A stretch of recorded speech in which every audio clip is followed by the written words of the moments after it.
Halo semuanya, hari ini kita akan belajar tentang Markov Chain dan juga Monte Carlo.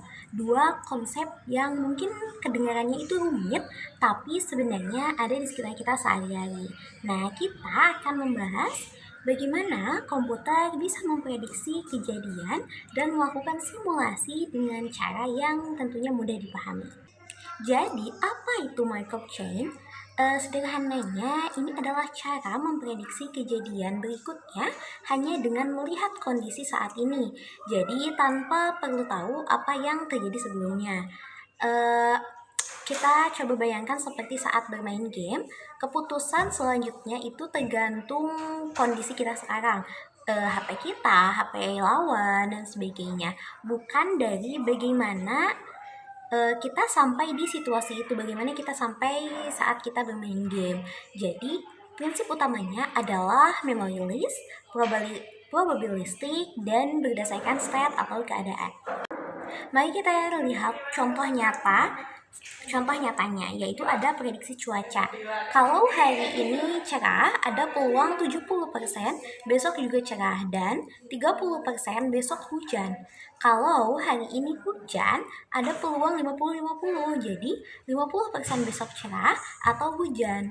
Dan kita lihat prediksi besok itu hanya bergantung pada hari ini. Jadi tidak usah dipikirkan atau tidak usah dipedulikan seminggu yang lalu cuacanya bagaimana, keadaannya, suhunya, dan sebagainya. Nah, ini adalah inti dari Markov Chain, seperti itu.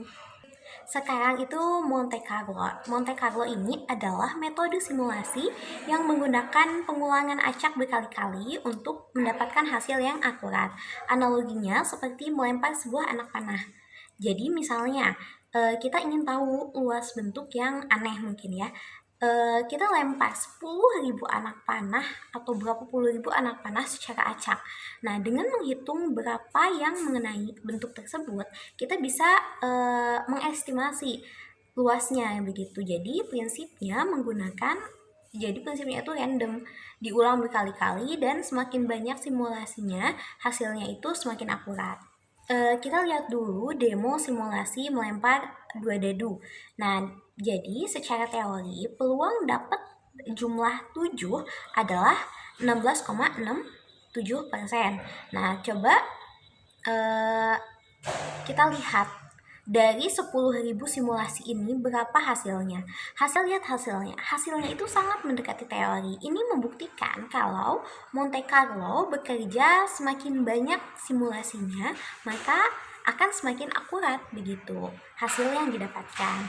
Jadi, keduanya itu bisa digabung jadi Markov Chain Monte Carlo atau MCMC.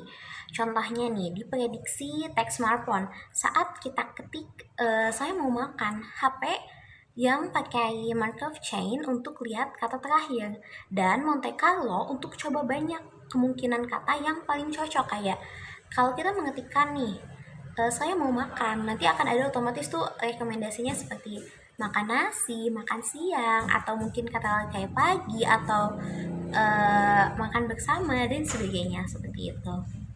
Aplikasinya itu atau penerapannya itu ada di mana-mana. Google kayak PageRank apa itu pakai Markov Chain untuk ranking website. Lalu ada Netflix dan Spotify pakai ini juga untuk rekomendasi. Kan kita sering tuh kayak kita nonton film A terus lalu muncul rekomendasi yang alurnya atau genrenya itu nggak beda jauh sama yang lagi kita tonton seperti itu. Lalu kayak ada BMKG juga pakai Monte Carlo untuk prediksi cuaca dan sebagainya gitu kan. Banyak sekali di kehidupan nyata itu yang menerapkan sistem ini. Jadi kesimpulannya Markov Chain itu prediksi berdasarkan kondisi sekarang pakai probabilitas.